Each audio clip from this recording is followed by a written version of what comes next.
ഉപ്പും മുളകും ലൈറ്റ്. ഇത് കേൾക്കുമ്പോൾ തന്നെ നിങ്ങൾക്ക് തോന്നും എന്താണ് ഈ നാറിക്ക് വേറെ പണിയൊന്നുമില്ലേ എന്ന്. വേറെ പണിയൊന്നുമില്ല. ഈ സോഷ്യൽ മീഡിയയിൽ കത്തിക്കയറുന്ന വീഡിയോസ് ഒക്കെ എടുത്തിട്ട് ഇവിടെ കൊടുത്തിട്ട് പൊടി തട്ടി നമ്മുടേതായ രീതിയിലേക്കൊക്കെ എന്തെങ്കിലുമൊക്കെ മാറ്റമൊക്കെ വരുത്തിയിട്ട് ഇതൊക്കെ തന്നെയാണ് പണി. ഓക്കെ, ഉപ്പും വ്ളോഗും ലൈറ്റ് എന്ന് പറയുന്ന ആ ഒരു ഫാമിലി വ്ളോഗേഴ്സിന്റെ ഇടയിലുള്ള പ്രശ്നം വലിയ രീതിയിൽ കത്തി നിൽക്കുകയാണ് ഈ സോഷ്യൽ മീഡിയയിൽ. എവിടെ കത്തിക്കണ്? കുറച്ച് ആൾക്കാർ കാണാണ്ട് അവിടെ കത്തും, അത്രേ ഉള്ളൂ. കുറച്ച് ഇൻഫ്ലുവൻസേഴ്സും കുറച്ച് യൂട്യൂബർമാർ എന്നെ പോലെയുള്ള ആളുകൾ അതങ്ങാണ്ട് റിയാക്ട് ചെയ്ത് വീണ്ടും റീച്ച് ഉണ്ടാക്കി കൊടുത്തു. ഇത്രയേ ഉള്ളൂ സംഭവം.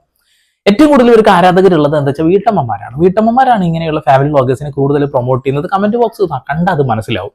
സത്യത്തിൽ സ്വന്തം വീട്ടിൽ നടക്കുന്ന കാര്യങ്ങളൊക്കെ തന്നെയാണ് അവരെ വീട്ടിൽ നടക്കുന്നുണ്ടാവുക. പക്ഷെ സ്വന്തം വീട്ടിലുണ്ടാവുന്ന വിഷമവും പൊട്ടിത്തെറികളൊന്നും പരമാവധി നമ്മൾ പുറത്തേക്ക് അറിയിക്കില്ല. എന്നാൽ ഫാമിലി വ്ളോഗേഴ്സ് അങ്ങനെയല്ല.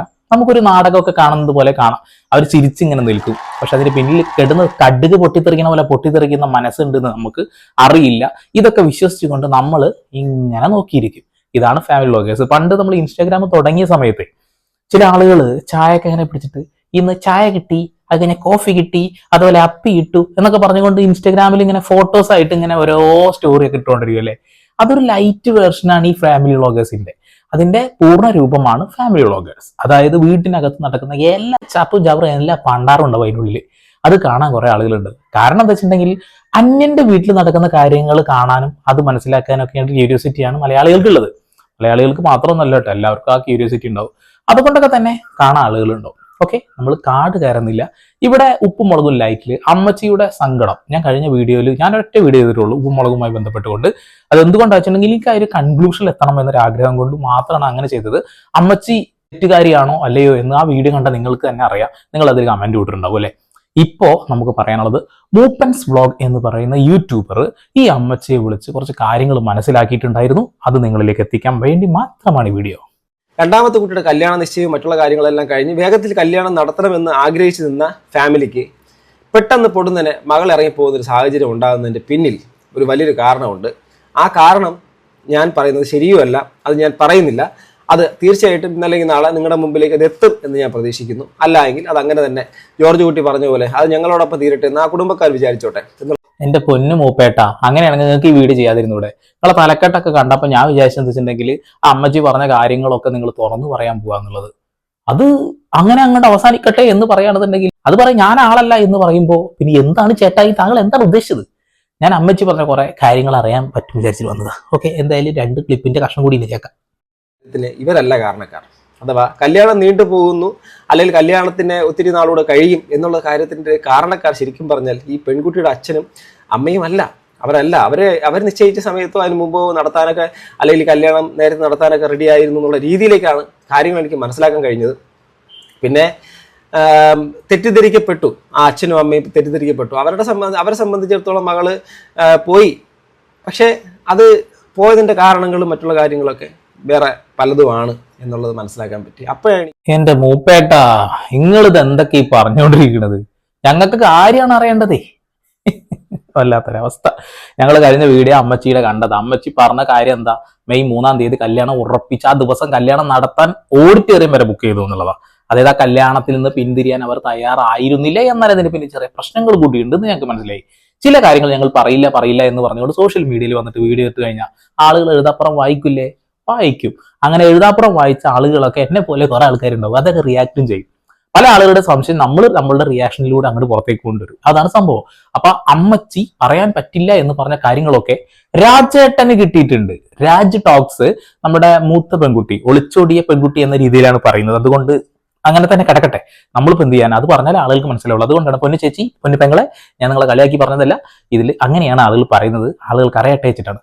അപ്പൊ രാജ് ടോക്സ്, രാജേട്ടൻ പറഞ്ഞ കുറച്ച് വാക്കുകളുണ്ട്. ഇവരെ പൊന്നു ആണോ ചിന്നു ആണോ മിന്നു ആണോ കുഞ്ഞു ആണോ എന്ന് അറിയില്ല. ആ ചേച്ചി പറയുന്ന അല്ലെങ്കിൽ ആ ചേച്ചിയോട് സംസാരിച്ചപ്പോൾ രാജേട്ടന് കിട്ടിയതാണ്. രാജേട്ടൻ പറയും, കേൾക്കാം. അമ്മ പറഞ്ഞ സംഭവം എന്താണ്? ഈ പയ്യന് ഇങ്ങനെ ഒരു സംഭവം ഉണ്ടായിരുന്നു.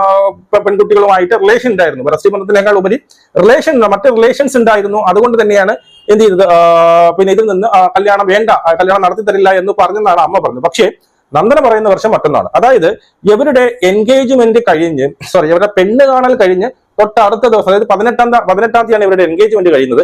തൊട്ട് 19-ാമത്തെ ദിവസം തന്നെ ഇങ്ങനെ ഒരു മെസ്സേജ്, ഇങ്ങനെ ഒരു സ്ക്രീൻഷോട്ട് വന്ന് എന്നുള്ളത് സത്യം തന്നെയാണ്. അത് ഈ പറയുന്ന ഈ നന്ദനയുടെ ചേച്ചി പൊന്നൂസിന്റെ ഹസ്ബൻഡിന്റെ ഫോണിലേക്കാണ് വന്നത് എന്നാണ് അറിയാൻ സാധിക്കുന്നത്. മനസ്സിലായി, ഹസ്ബൻഡിന്റെ ഫോണിലേക്ക് അങ്ങനെ ഒരു സ്ക്രീൻഷോട്ട് വന്നിരുന്നു. അതിനുശേഷം നന്ദന തന്നെ ഇടപെട്ട് എന്ത് ചെയ്തു, ഈ പയ്യന്റെ അടുത്ത് തിരക്കി, ഇതിൽ വല്ല സത്യാവസ്ഥ എന്തെങ്കിലും ഉണ്ടോ എന്ന് തിരക്കി. അതിനുശേഷം ഈ പറയുന്ന മെസ്സേജ് അയച്ച പെൺകുട്ടിയില്ലേ, അവരെയും വെച്ച് ക്ലാരിഫിക്കേഷൻ ചെയ്തു. അപ്പൊ അവർ പറയുന്നതെന്ന് വെച്ചാൽ അത് ഒരു തമാശ അല്ലെങ്കിൽ വെറുതെ അയച്ചെന്നൊക്കെ പറഞ്ഞു. ചിലപ്പോൾ റിലേഷൻ ഉണ്ടായിരുന്നായിരിക്കാം, അവർ വെറുതെ എന്ന് പറയുന്നെങ്കിലും എനിക്ക് മനസ്സിലായി ചിലപ്പോൾ മുമ്പുള്ള റിലേഷൻ വല്ലതും ആയിരിക്കാം. ഈ പറയുന്ന ഇപ്പം ഒരാൾക്ക് വേറെ റിലേഷൻ ഉണ്ടാവുന്ന വലിയ തെറ്റൊന്നും അല്ലല്ലോ. അപ്പം ഇവരുടെ കല്യാണം പിന്നീട് കഴിക്കാൻ ഇവർ വേറൊരു എൻഗേജ്മെന്റിലേക്ക് പോയപ്പോൾ ചിലപ്പോൾ അവർക്ക് ദേഷ്യം വന്ന് കല്യാണം മുടക്കാൻ വേണ്ടിയിട്ട് അയച്ചു കൊടുത്തതായിരിക്കാം. പക്ഷെ വിഷയം അതല്ല. ഇവർ പെണ്ണ് കാണാൻ വരുന്നതിന്റെ പിറ്റേ ദിവസം തന്നെ ഇവർ ഈ സംഭവം അറിഞ്ഞു, ഇത് പറഞ്ഞു സോൾവ് ആക്കി. വേറെ വിഷയമൊന്നുമില്ല. സോൾവ് ആക്കിയതിന് ശേഷമാണ് എന്ത് ചെയ്തത്, ഇവരുടെ എൻഗേജ്മെന്റ് കഴിയുന്നത്. ഓക്കെ, മനസ്സിലായില്ലേ?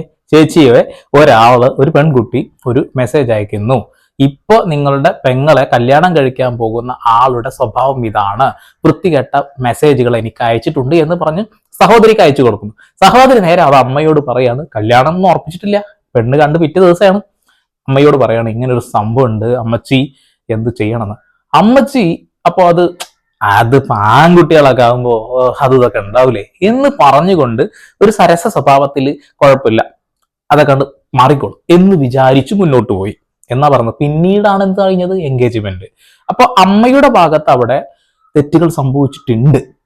ആ തെറ്റൊരു പക്ഷേ ഇതൊരു കാര്യമാക്കേണ്ട കാര്യമില്ല എന്ന് ധരിച്ചത് കൊണ്ടാകാം. അത് തെറ്റിദ്ധാരണയായിട്ട് നമുക്കാണ് തോന്നുന്നത്, അമ്മച്ചിയുടെ ഭാഗത്ത് ശരിധാരണയാവും കേട്ടോ, അത് വേറെ കാര്യം. അപ്പോ ഈ ഒരു വിഷയവുമായി ബന്ധപ്പെട്ടുകൊണ്ടാണ് തുടക്കം. കല്യാണം ഉറപ്പിക്കുന്നതിനേക്കാളൊക്കെ മുന്നേ തന്നെ ഒരു പെൺകുട്ടി ഇടപെട്ടു. ആ പെൺകുട്ടി ഒരു കോണ്ടാക്ട് ചെയ്തപ്പോ ആ പെൺകുട്ടി പറഞ്ഞു ഞാൻ തമാശക്ക് കാണിച്ചതാന്നുള്ളത്. ഓക്കെ, ഒരു ക്ലാരിറ്റി നിങ്ങൾക്ക് കിട്ടില്ലല്ലോ, അതാണ് ഇപ്പൊ മരുന്ന് കുപ്പിയിലല്ലേ ആ ഒരു ചാവിരിക്കണം, അവിടെ ഇരിക്കട്ടെ. അതായത് അച്ഛനും അമ്മയും സമ്മതിച്ചു. അച്ഛനും അമ്മയും പറഞ്ഞത് നന്ദന എടുത്തു പറഞ്ഞു. അത് ആൾക്കാർക്ക് എന്താണ് പറഞ്ഞുകൂടാത്ത, ആൾക്കാർ അങ്ങനെ പലതും പറയില്ലേ എന്ന് പറഞ്ഞവരാണ് ആര്, ഈ പറയുന്ന അച്ഛനും അമ്മയും. എന്നിട്ട് അതിനുശേഷമാണ് ഇവരുടെ എന്ത് ചെയ്തു, എൻഗേജ്മെന്റ് വരെ കഴിഞ്ഞത്. പിന്നെ അതിനുശേഷം പിന്നെ എന്തിനു വന്നിട്ട് നമ്മുടെ ഇങ്ങനെ പറഞ്ഞു, അതുകൊണ്ടാണ് അവന് വേറെ പെൺകുട്ടികളുമായിട്ട് റിലേഷൻ ഉണ്ടായിരുന്നു, അവന്റെ സ്വഭാവം ശരിയല്ല എന്നത് കൊണ്ടാണ് ഈ ഒരു കല്യാണം മുടക്കിയതെന്ന് പറഞ്ഞത് എന്തുകൊണ്ടെന്ന് അറിയത്തില്ല. പിന്നീട് അമ്മ ചിന്തിച്ചപ്പോ അമ്മയ്ക്ക് തോന്നിയിട്ടുണ്ടാവും പയ്യൻ ഇങ്ങനെ ഒരു സ്വഭാവം ഉള്ളത് കൊണ്ട് അത് പണിയാകുമോ എന്നുള്ളത്, അല്ലെ? നമ്മൾ ആരായാലും ചിന്തിക്കില്ലേ? നമ്മൾ ആദ്യം ഒരു എക്സൈറ്റ്മെന്റ് നിൽക്കുന്ന സമയത്ത് ചില ആളുകൾ പറയും നല്ല സന്തോഷിച്ച് നിൽക്കുമ്പോഴും സങ്കടപ്പെട്ട് നിൽക്കുമ്പോഴും ഒരു തീരുമാനം എടുക്കരുതെന്ന്.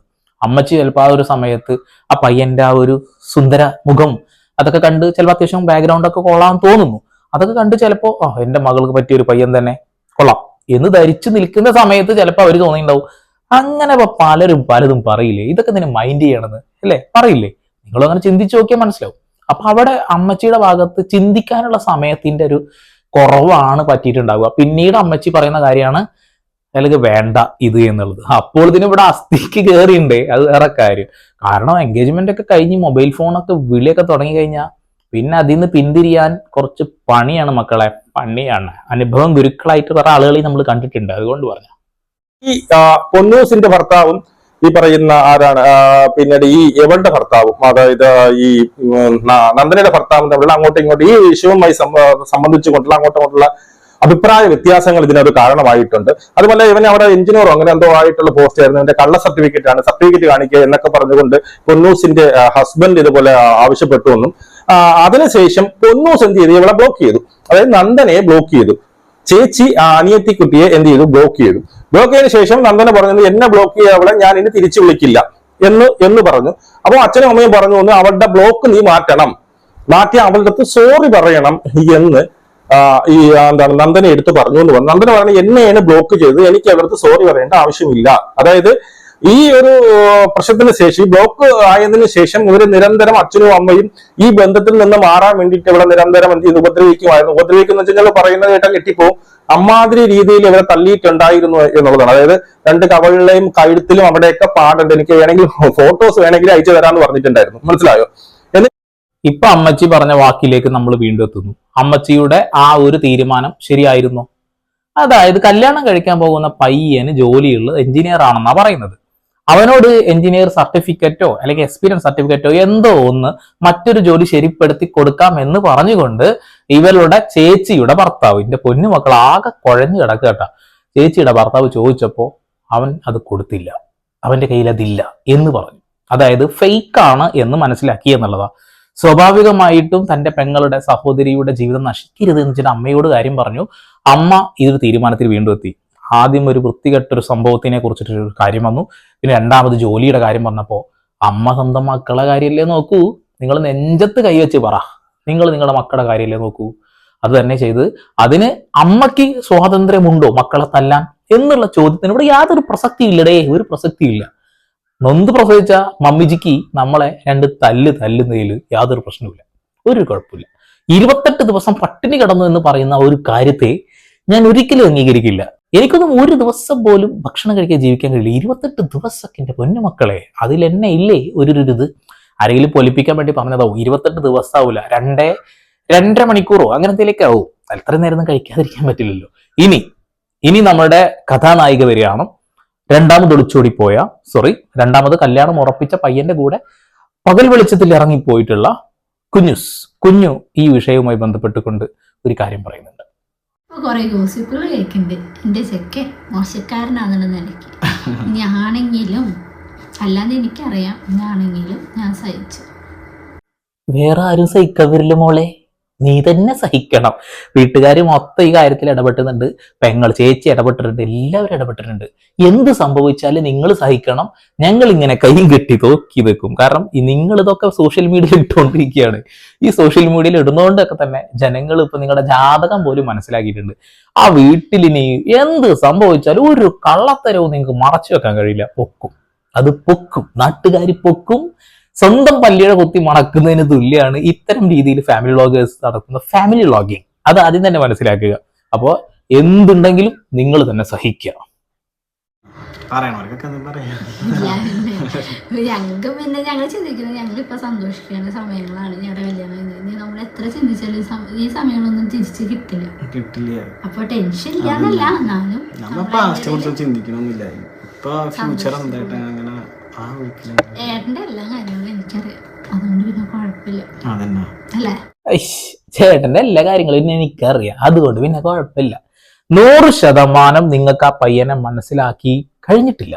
100% അവനെ മനസ്സിലാക്കുമ്പോൾ നിങ്ങൾ ഒന്ന് ചിന്തിക്കും. നിന്നെ കുറിച്ചും തിരിച്ച് അങ്ങോട്ട് ചിന്തിക്കുമ്പോൾ അങ്ങനെ തന്നെയാണ്. ഇത് നെഞ്ചിൽ കൈവച്ചുകൊണ്ട് ഇപ്പൊ 100 വർഷം ഒരുമിച്ച് ജീവിച്ച കപ്പിൾസ് ഉണ്ടെങ്കിൽ അവരോടാണ് ഞാൻ ചോദിക്കുന്നത്, നിന്റെ ഭർത്താവിനെ, നിന്റെ ഭാര്യയെ 100% നീ മനസ്സിലാക്കിയിട്ടുണ്ടാവുമോ? ഒരിക്കലുമില്ല. ആർക്കും മനസ്സിലാക്കാൻ കഴിയില്ല. നിങ്ങൾ മനസ്സിലാക്കുന്നത് അവന്റെ ഇഷ്ടഭക്ഷണവും ഇഷ്ട നിറവും അല്ലെങ്കിൽ അവന്റെ കുറച്ച് താല്പര്യങ്ങളും മാത്രമായിരിക്കും. അതിനർത്ഥം 100% എന്നല്ല. അവനെ കുറിച്ച് മനസ്സിലാക്കാൻ ഒരാൾക്കും കഴിയില്ല, അവളെ കുറിച്ച് മനസ്സിലാക്കാനും ഒരാൾക്കും കഴിയില്ല. പറയുമ്പോൾ ഒരു ഭംഗിക്ക് പറഞ്ഞോ, ഇവനെ കുറിച്ച് എല്ലാം എനിക്കറിയാമെന്ന്. ഹൃദയാണ്. നിങ്ങളുടെ ജീവിതമല്ലേ, നിങ്ങൾ മുന്നോട്ട് പോ. അമ്മച്ചിയുടെ ഒരു ചെറിയ ഒരു ഡയലോഗും കൂടി കേട്ടുകൊണ്ട് നമുക്ക് ഈ വീഡിയോ അവസാനിപ്പിക്കാം. ഒരു തെറ്റില്ല, നിങ്ങളുടെ ഞങ്ങളോട് സ്നേഹിക്കുന്നവർക്ക് മാത്രമുള്ള ഒരു വാക്കാണ്. ഞങ്ങൾ ഒരു തെറ്റ് ചെയ്തിട്ടില്ല, കല്യാണം കഴിച്ചു കൊടുക്കില്ല, അവർക്ക് നേരത്തെ കല്യാണം ഒന്നും പറയാം. കഴിഞ്ഞ ബുധനാഴ്ച അടക്കം ഒക്കെ നമ്മള് വീണ്ടും കാണും വരെ ആ നഗ്ന സത്യങ്ങൾ പുറത്തേക്ക് വരുമായിരുന്നു. അപ്പോഴത്തേനും അതൊക്കെ കഴിഞ്ഞ ബുധനാഴ്ച വരെ മകളോട് ഞങ്ങൾ സംസാരിച്ച് കാര്യം പറഞ്ഞതാണ് എന്നാവും പറഞ്ഞു വെച്ചിട്ടുണ്ടാവുക. എന്തായാലും എൻ്റെ അമ്മച്ചി, ചേട്ടായി, നിങ്ങളോട് നമുക്ക് സ്നേഹമുണ്ട്. അതെന്താ വെച്ചിട്ടുണ്ടെങ്കിൽ ഒരു രക്ഷിതാക്കളോട് നമ്മൾ കാണിക്കേണ്ട സ്നേഹം നമ്മളിവിടെ കാണിക്കും. അതിൽ യാതൊരു തർക്കവും വേണ്ട. മക്കൾ ചെയ്ത തെറ്റല്ല എന്ന് അവർക്ക് തോന്നിയിടത്തോളം കാലം അങ്ങനെ പോട്ടെ. തെറ്റാണെന്ന് തോന്നുമ്പോൾ നിങ്ങളുടെ അടുത്ത് തന്നെ വരും. നിങ്ങൾ ഇരു കൈ നീട്ടി സ്വീകരിക്കുക. അതിന്റെ അപ്പുറത്തേക്ക് ഒന്നുമില്ല. കാരണം നിങ്ങൾ കൊടുക്കുന്ന ആ ഒരു മാപ്പുണ്ടല്ലോ, ആ മാപ്പിനേക്കാൾ വലുതായിട്ട് ഒന്നുമില്ല. അത്രേ ഉള്ളൂ. അപ്പൊ ഇത്തരം ഫാമിലി വ്ളോഗേഴ്സിലൂടെ എനിക്ക് ഒന്നേ പറയാനുള്ളൂ, നിങ്ങൾ തിന്നുന്നതും അതാക്കുന്നതും ഇതാക്കുന്നതൊക്കെ വീഡിയോ ഇട്ടോളൂ. പക്ഷെ ഒരിക്കലും നിങ്ങളുടെ വീടിനകത്ത് നടക്കുന്ന ഇത്തരം പൊട്ടിത്തെറികൾ സോഷ്യൽ മീഡിയയിൽ ഇടാതിരിക്കുക. ഇട്ട് കഴിഞ്ഞാൽ നിങ്ങൾ മാത്രം അറിയേണ്ട വിഷയം ലക്ഷക്കണക്കിന് ആളുകൾ അറിയും. ഞങ്ങളെ പോലുള്ള ആളുകൾ അത് റിയാക്റ്റും ചെയ്യും. ഒന്നും പറഞ്ഞിട്ട് കാര്യമില്ല. അത് പിന്നെ നാണക്കേടിന് വഴിയൊരുക്കും. എന്നിട്ട് യൂട്യൂബർമാർ അങ്ങനെ ആക്കി ഇങ്ങനെ ആക്കി എന്ന് പറഞ്ഞിട്ട് യാതൊരു കാര്യമില്ല. പൊന്നമ്മച്ചി, ഈ വിഷയം ഞാൻ ഇനി ചെയ്യാൻ ആഗ്രഹിക്കുന്നില്ല ഇതിനുമായി ബന്ധപ്പെട്ടുകൊണ്ട്. അതുകൊണ്ടാണ് ഇന്നൊരു ക്ലിപ്പ് ഇത് കണ്ടപ്പോൾ ഞാൻ എടുത്ത് വേഗം ചെയ്ത്. ഇനി ചെയ്യണമെന്നില്ല. അവരത് മനസ്സിലാക്കട്ടെ, മുന്നോട്ട് പോകട്ടെ. ചാനൽ താല്പര്യമുള്ള ആളുകൾ സബ്സ്ക്രൈബ് ചെയ്യുക. കഞ്ഞി ഞാനും കുറച്ച് കുടിക്കട്ടെ. ലക്ഷക്കണക്കിന് അവിടെ കൊണ്ട് ചൊരിയുന്നില്ലേ, കുറച്ച് ഇങ്ങോട്ടും തായോ. വീണ്ടും പുതിയ വാർത്താ വിശേഷങ്ങളുമായി ഞാൻ വരും. അതിലേക്ക് സന്ദീപ് ഇപ്പോൾ സൈനിങ് ഓഫ്.